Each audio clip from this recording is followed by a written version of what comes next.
राम राम। कई के व्यक्ति संसार में ऐसे होते हैं कि बहुत ही कंजूस होते हैं। इतने कंजूस होते हैं कि आप उसका अंदाजा भी नहीं लगा सकते। बहुत वर्ष पहले की बात है, किसी नगर में एक सेठ जी रहते थे। जब भी कोई उत्सव आता, कोई त्यौहार आता, तो वो अपने बच्चों को ननिहाल भेज देते कि मेरे यहाँ खर्चा ना हो, ये इनका खर्चा हो ननिहाल में हो। बच्चों को भी सब समझ आ चुका था। जैसे ही होली आने वाली होती तो बच्चे कहते, पिताजी हमें ननिहाल जाना होगा।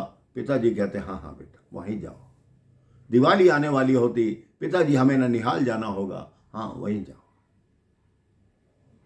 अब बच्चे गए हुए थे, सेठ जी घर पे थे। उनका एक मुनीम था। मुनीम को सेठ जी की कंजूसी के बारे में सब ज्ञात था। सेठ जी ने कहा, इस महीने का हिसाब दिखाओ। मुनीम जी ने हिसाब दिखाया कि इस महीने आपने 1500 रुपए खर्च किए। सेठ जी कहते हैं, तुम खर्चा बहुत करने लगे हो, इस खर्चे को अगले महीने 1400 रुपए तक लाओ। उन्होंने कहा ठीक है जी। अगले महीने और कंजूसी होने लगी। एक दिन बीच में शरद पूर्णिमा का त्योहार आ गया। अब मुनीम जी सेठ जी के पास आए कि सेठ जी, हम तो रोज ये साग पत्ती घिया तोरी ही खा रहे हैं। इस महीने तो हमारा खर्च भी कुल 1200 रुपये हुआ है। यदि आपका आदेश हो तो शरद पूर्णिमा का दिन है, बढ़िया सी खीर बनाएं और आप और मैं खाएं। सेठ जी ने कहा ठीक है, मुझे स्वीकार। सारा सामान लाया गया, बढ़िया खीर बनाई गई, उसमें केसर डाला गया। अब सेठ जी के मन में आ गया, ये सारी खीर जब पैसे मेरे लगे हैं तो ये मुनीम क्यों खाए, सारी मुझे खानी चाहिए। तो सेठ जी ने एक तरकीब लगाई। उन्होंने मुनीम जी को कहा, मुनीम जी आज शरद पूर्णिमा की रात है, कहते हैं इस रात को चंद्रमा से अमृत बरसता है, तो ऐसा करो, आप इस पूरी खीर को एक मटके में डालो और मटके को उस छीके पे टांग दो। रात्रि को जब चंद्रमा का प्रकाश इस पर पड़ेगा तो इसमें अमृत मिल जाएगा। तो कहता, प्रातः कैसे करेंगे मुनीम? कहते, हम दोनों सपना देखेंगे, जिसका सपना बहुत अच्छा होगा वो खीर पहले खाएगा और जिसका बुरा होगा वो बाद में खाएगा। मुनीम जी ने कहा ठीक है। अब सेठ जी ने पहले ही सोच लिया था कि मुझे बढ़िया सा स्वप्न बनाकर इसको सुनाना है और सारी खीर मुझे खानी है, मुनीम को देनी नहीं। अब दोनों अपने अपने कमरों में चले गए। मुनीम जी सोचने लगे, सेठ जी ने मुझे खीर तो देनी नहीं, इससे अच्छा मैं कुछ और ही करूं।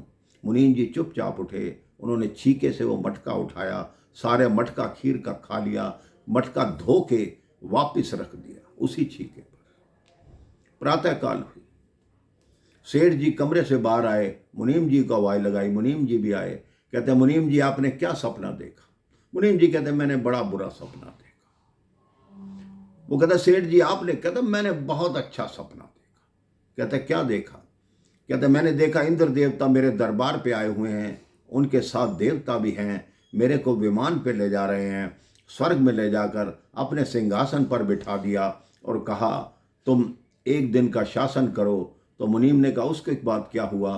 कहता, उसके बाद क्या होना था, मेरी नींद खुल गई और सवेरा हो गया। कह रहे तुम अपना स्वप्न सुनाओ।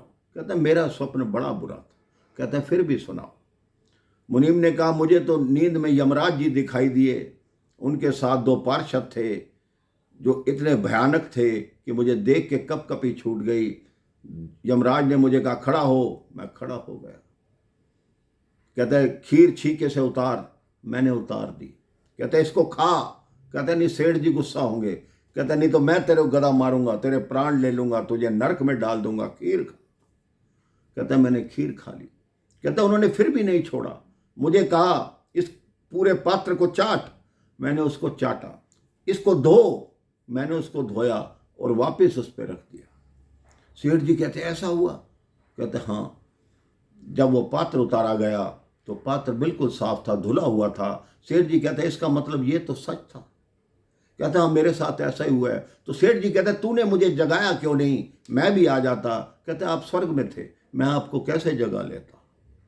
सेठ जी को समझ आ गया कि मुनीम ने मुझे बना दिया, मैं इसको अच्छा स्वप्न दिखाने की सोच रहा था, खीर की लालच कर रहा था, लेकिन मुनीम मेरे से होशियार निकला। उस दिन के बाद सेठ ने अपनी कंजूसी छोड़ दी। अब किसी उत्सव पर अपने बच्चों को ननिहाल नहीं भेजता था, खुशी खुशी अपना जीवन व्यतीत करने लगा और उसका मन भगवान के चरणों में लगने लगा। उसे लगने लगा कि माया में कुछ नहीं है जो श्री राम में है, क्योंकि माया से कुछ पार नहीं होगा, नाम से पार होगा। आप भी नाम जपते रहिए और प्रेम से बोलते रहिए, राम राम, जय श्री राम।